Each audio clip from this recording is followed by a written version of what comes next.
Michael, thank you very much for taking the time to sit down with us. It's been a couple of days now since we made the announcement of your appointment as head coach. How are you feeling?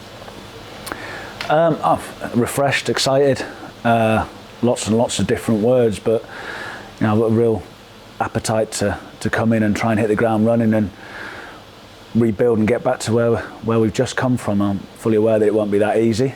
Lots of things need to come together for it to happen, but got in nice and early to try and put all the pieces in place. We're going to have a little bit of time together and discuss not just the club and the job at hand, but yourself as well. One thing that I wanted to touch on the back of what you just said is that in the initial quote you gave when you joined the club a few days ago, you said that this appointment felt right to you, this opportunity felt right to you. What does that mean? I think the main part of it, the conversations that I've had with the powers to be, Kevin, Jake, Mark, they're all aligned in terms of their thinking, where they want to take the club. I want to be part of that project. It's something I'm not scared about. It's taken over a team that's just been relegated. Like I said, there's a chance to reset it, but I'm also fully aware there's a lot of hard work. It's not a case of we'll be a big team in this league, but there's been lots of big teams in this league before, so it's never a case of, oh, we're a big team, we've just been relegated, we'll just get promoted. It takes more than that. That's the aim. We want to get promoted, no getting away from that. But a lot of things need to come together. Like I said, there needs to be a reset and daily habits and things that might have come away from the success that was previous. We need to stitch it back together to try and build a winning culture. And again, I'm aware culture is a bit of a buzzword and it's an easy word to say. The hard work is getting everybody's noses pointing in the right direction, but I believe that if we can get it going, the support base, the infrastructure, the owners, we can build something. But there's a lot of hard work before that. We'll return to the football in a moment, but we wanted to talk a little bit about yourself as well, because obviously football's been a huge part of your life and is still a big part of your life, but it's not everything that encapsulates Michael Duff. Your upbringing wasn't as usual as most people's. You came from a military background, I understand. Yeah, Mum and Dad were both in the forces, so I think I went to 7 primary schools moving around, and ironically I went to my secondary school from 10 to 16 was in Yorkshire, up in Bedale. It's about 45 minutes north of here, I think. So then at 16 moved down south towards Oxford way. So yeah, different. But I think looking back, it probably helped me in terms of the values that I carry now have been ingrained from that military background. I think the fact that you've got to move schools so many times and meet new people, it builds resilience. Same thing happened in my football career. Got released a few times for being too small, and there's one thing I'm not afraid of is hard work. And everything that I've done, whether it's been a success or a failure, it's never been through lack of hard work. That's something that I think those ethics will be something that fans, I think, will recognise and want to buy in as well. And it's funny you mentioned living in North Yorkshire. Does that mean coming to Huddersfield, coming to West Yorkshire now, you feel at home a little bit more easily? Obviously you've worked in South Yorkshire not too long ago as well. Yeah, I think I know the demographic of what the people want from their teams. Is similar sort of values to me: honesty, hard work, a bit of enthusiasm as well.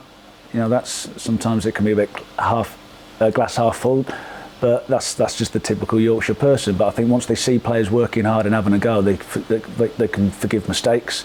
I was a pretty average footballer, but I did pretty well in the end, and it was through a mentality of hard work, and just hard work pays you back. It's something that I live by, and that's what I want my teams to look like. Fit, strong, organised, that can score goals with quality added into it as well, and they're the foundations that you build from. I wanted to talk about your playing career, because you got your big opportunity, I think, at 16 when you went to Cheltenham at that point. Is that where your hard work sort of kicked in, where you tried to make the most of what you had? No, I think I was a late developer, so I'm 6'3" now. But when I was 16, my 16th birthday, I was about 5'7". So at 12, 13 and 16, I'd been released. But again, the resilience that I'd had, people telling me I'm not good enough, people telling me I can't do this, I can't do that, it's always been a driving factor to prove people wrong. And that's carried on all the way through my career. I had 3 promotions to the Premier League, but first one, you're not good enough to play in the Premier League. Then I have a knee injury. And then it's like, well, I had 2 promotions at 36 and 38, people telling you too old. So there's always a driving factor, and I don't need to talk about it. I don't shout from the rooftops, but there's always been an inner drive.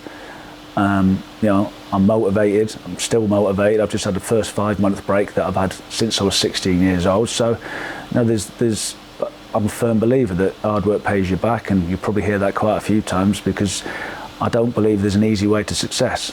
You need to get your head down. It's like I said before, just because we're a big club in the league doesn't mean we've got any entitlement to win the league.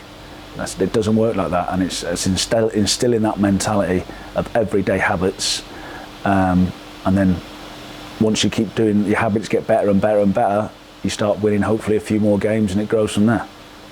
Obviously, the majority of your playing career built on those foundations was at Cheltenham and then Burnley, as you've touched on.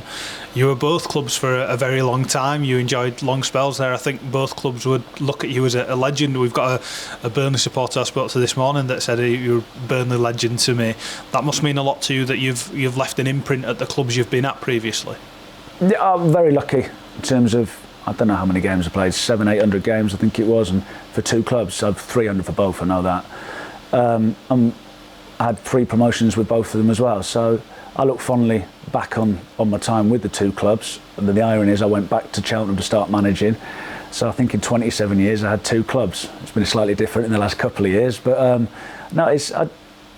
I like projects. I don't want to jump at the first opportunity. It's reflect on my time back at Barnsley, I probably made a wrong decision. I'm open and honest enough to say that. But it was a bad decision, because ultimately everywhere I've been I've normally hung around, because I think if I can see things improve and I can see people with the same work ethic as me, I want to hang around.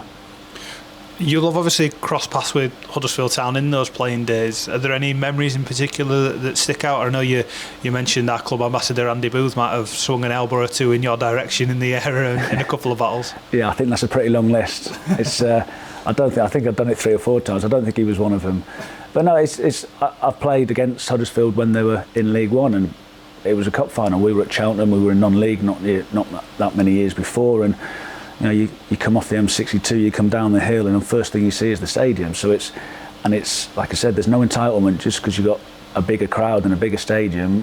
It's not, oh, you'll just go and win the game. Ironically, there's sort of paths have crossed in the last 12 months in terms of, I came across Darren Moore in the playoff final, and then my last game at Swansea was against Darren against Huddersfield. So they're sort of intertwined in the last 12 months. But the one thing that everyone says, the amount of text messages that I've received, it's brilliant club, brilliant fan base. One of the things that attracted me to the area is that if we can get it going, the infrastructure, the supporters want to see sweat on the shirt. That's one thing I've nearly can always say about me as a player, is I tried hard, I came off the pitch with sweat. I want my teams to be exactly the same as that, and like I said, I think the people in the area will forgive a mistake as long as they see their team giving everything. I think one of the things that people assume about you is that some of those ideals, beliefs comes from the time that you spent with Sean Dyche at Burnley. How true or false is that? I think we've got similar values in terms of the way we were brought up. People call them old school values. I just think it's just being respectful and being polite. I don't think there's anything old school about being a decent person. And I did learn a lot from him. I played towards the end of my career, so my last 5 years as a player were under him. The 2 years before that were under Eddie Howe. So in terms of learning, I don't think they're 2 of the better English managers in the Premier League at the minute. I don't think it's an accident they're in the Premier League. In terms of the way that my teams play, it's completely different, but the way he managed the environment that he created at Burnley, it was a world-class environment. We weren't the best players, but kept staying in the Premier League. And it's getting those daily habits that it breeds success. I still lean on him, still asking questions. He's a lot more experienced than I am, been around it longer than I have. I think nearly 300 games under my belt now, but he resonates with a lot of the things and I played under him, so the environment that he created was enjoyable, it was hard working, and then once you see the benefits of that, you see the fruits they labour, which is winning and promotions and things. He's a good operator. Was part of that experience informing your decision to become a coach then? Because it happened quite quickly after you hung up your boots. I know you played till quite a long time. You had an extended career. Was one of those reasons you wanted to become a coach so quickly afterwards, the experience that you'd had with Sean at Burnley? No, I think I had a bit of a funny. So basically, I had my knee reconstructed at 29, and at that point, I'd not thought about coaching, not thought about anything else other than football. But a long story short, I got told my career was basically finished. Luckily, 12, 14 months later, I got back fit, but it gave me a new outlook on football, gave me a new outlook on life. My wife was pregnant with my first child. It's like, well, I've got no qualifications, what am I going to do? So I started doing my coaching badges. Fast forward 9 years, I'd had 3 promotions and I'd got my pro licence. But I started watching the game slightly different. I started watching managers slightly different because I was like, well, would I do this? Would I do that? Oh, I like that. I don't like that. Retired at 38. Could have played on, but I thought it was the right time to finish. And then went straight into the coaching at Burnley with the under-18s and the under-23s. So it was, weirdly for me, my knee being reconstructed was the best thing that ever happened to me because it got me on the coaching path. I elongated my career and it helped me to get to where I am now. The next stop on that path, if you were, was a trip back down to Cheltenham as their head coach. You effectively one of the best managers in their history, the highest ever league finish there, a promotion into Sky Bet League One. Just talk us through that experience and the foundation that gave you as a manager. Well, it's a club that I knew well.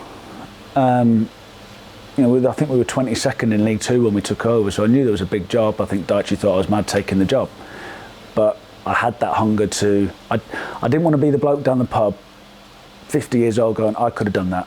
I could have done that. We've all met them footballers. Oh, he's no good. I could do what he could do. So well, you never did. So I never failed. I failed, but at least I could go down the pub and say I wasn't good enough. So that was the main motivation behind it. Now we stayed safe in the first year, then we had a playoff campaign, then we won a league, then we had our highest ever finish. So it's fair to say it went pretty well, but it was a great learning curve. It was some good people there, and that's ultimately why I took the job in the first place. And to go back and be successful as a player, and then to leave on my terms and left it in a really good place as a manager. It's one part of the world where I don't get any stick. I'll always be able to go back to Cheltenham and people say hello, which is a good thing. I think probably fortunately for supporters, but unfortunately for you, if you're to Google Michael Duff Cheltenham, the first thing that pops up is a dance that you did when you were promoted, and the same happened at Burnley. I think that shows though that there's 2 sides to you. When there's good times, there are times to enjoy, but when there's times to do hard work and knuckle down, then there's a bit of both, isn't there? There's balance in life. There's balance in everything. The irony is, like I said, 700 or 800 games, 7 promotions, and all I'm known for is a stupid dance.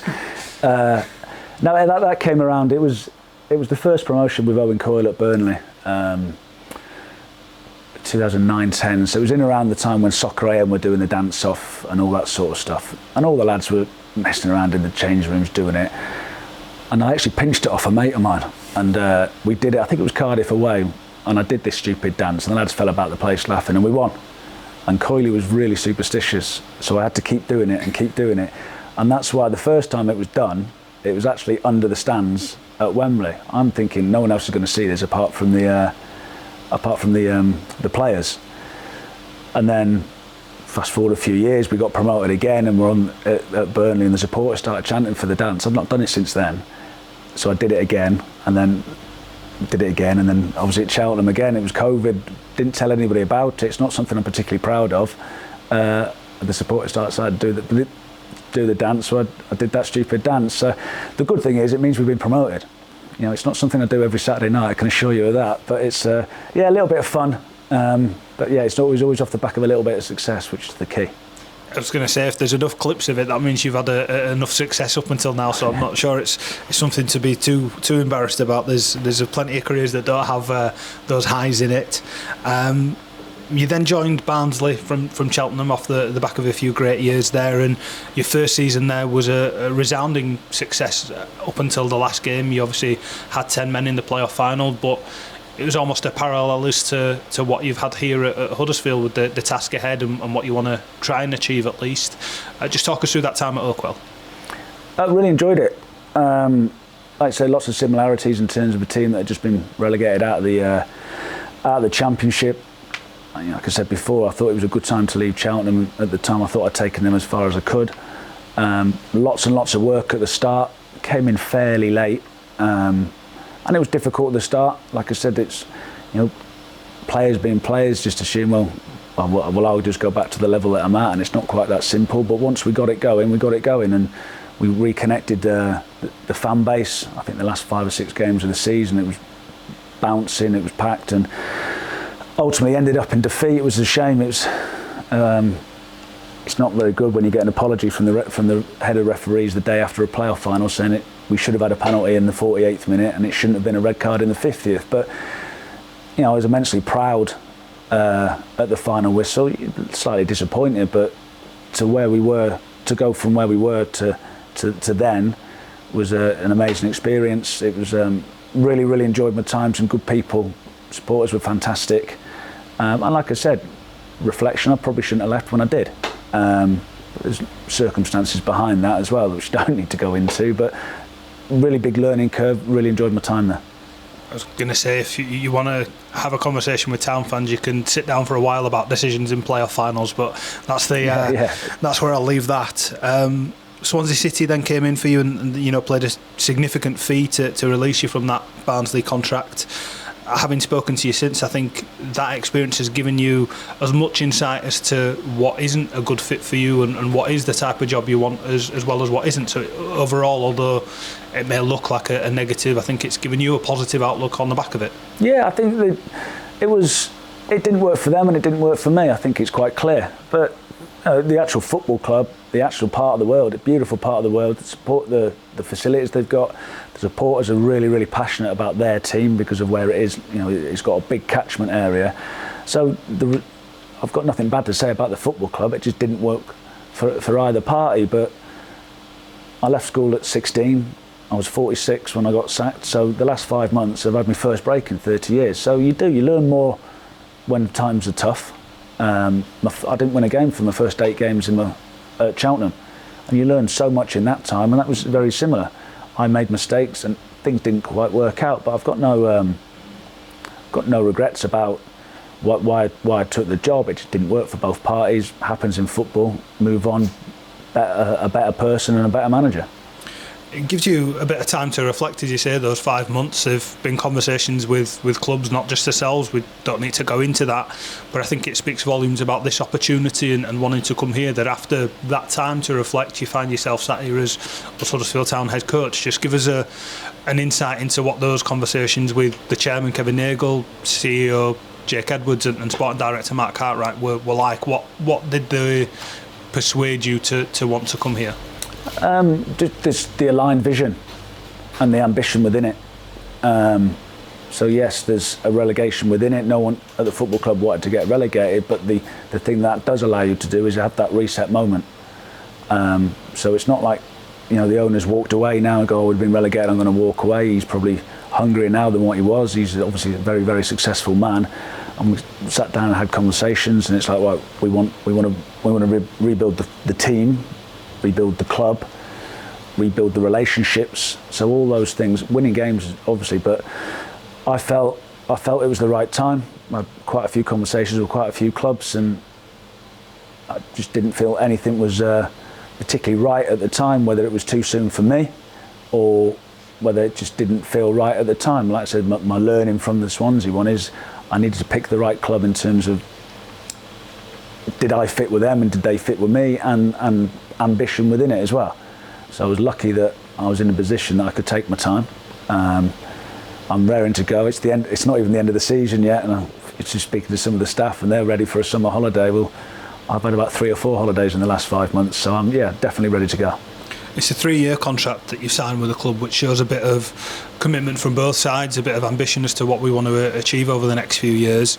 It's an exciting time for the club. It sounds strange to say after relegation, but with the aspirations we have with the academy, with the investment being made from above and the chairman and owner, it feels like an opportunity to reset and leave your own mark at Huddersfield Town as you have at Cheltenham and Barnsley and Burnley in the past. Yeah, I think that's again. That's one of the things. Like I said, I've been on reflection, should I have left Barnsley when I did? Probably not. But hindsight's a wonderful thing.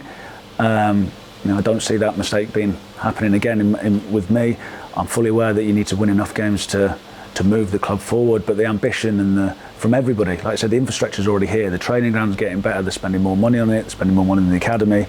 So it's got everything, but it's that realisation that it doesn't just happen, and that's what a big part of what we do now with the recruitment. It's got to be character. They've got to understand, if you come into this football club, what's expected of you.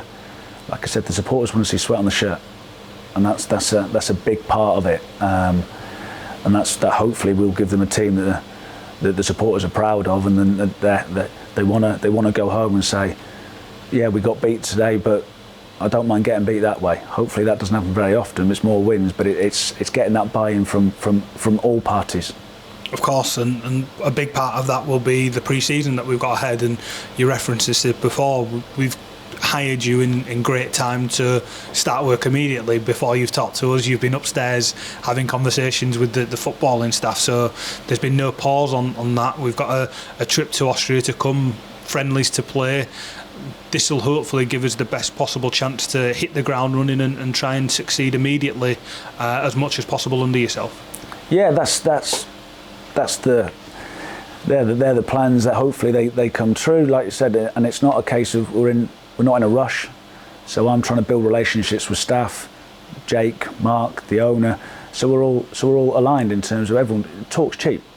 I'm fully aware that it's all right saying we want to do this, we want to do that, but it's actions.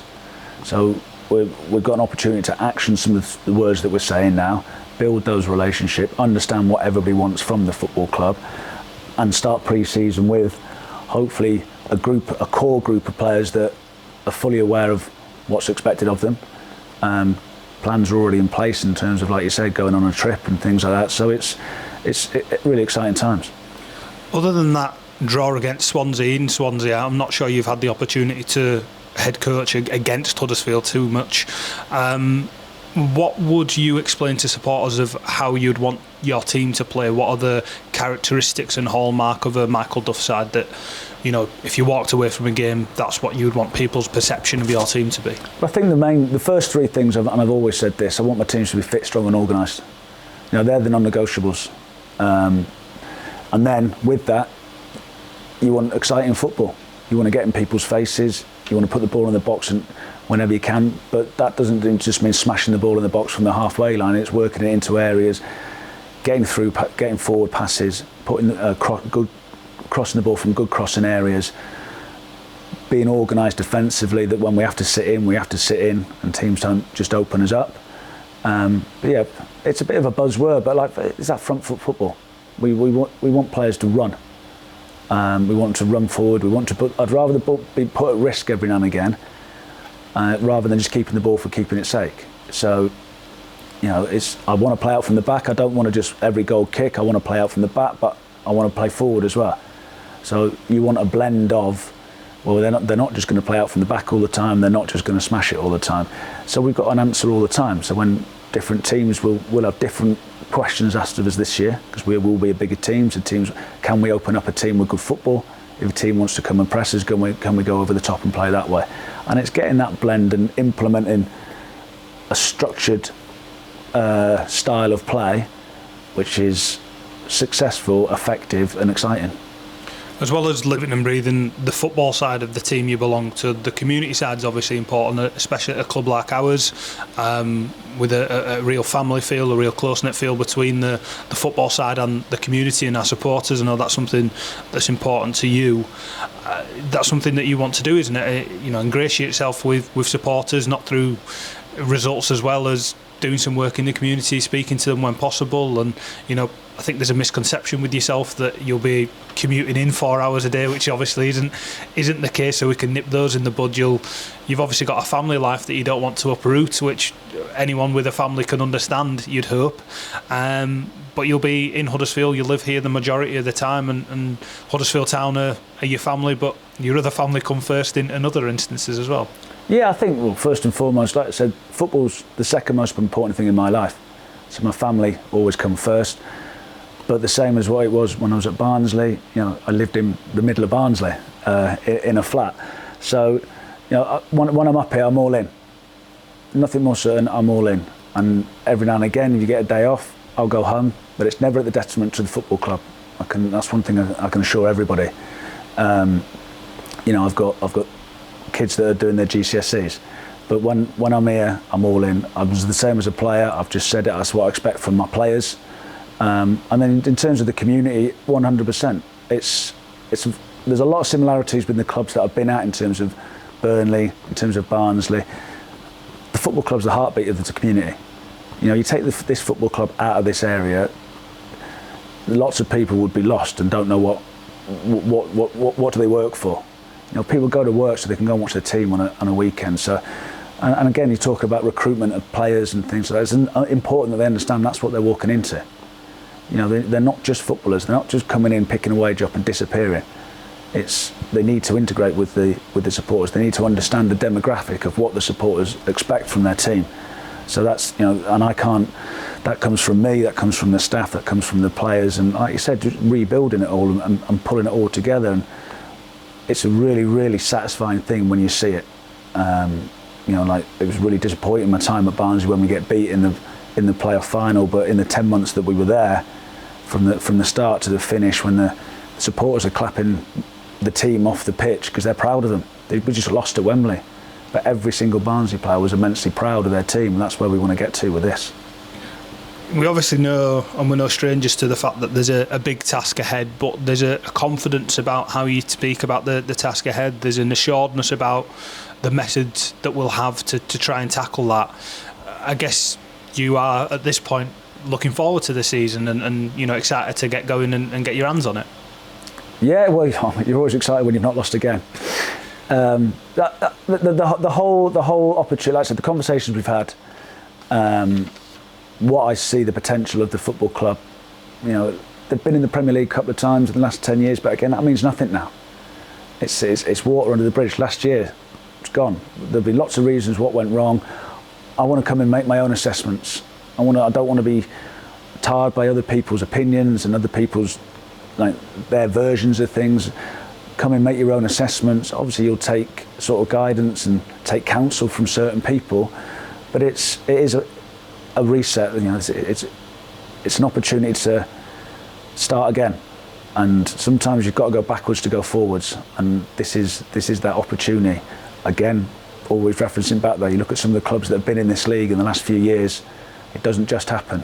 It took Ipswich 2 or 3 years, took Derby 2 or 3 years, Sunderland, Leeds were in here a couple of years ago. So and Huddersfield have been here before as well. So it's ultimately, I'm really excited to give the supporters a team that they're proud of. Nothing good comes easy, Michael, but we'll look forward to that battle ahead. Thank you very much for your time. Welcome again to the football club, and good luck for the season ahead. Brilliant. Cheers, Raj. Cheers, mate.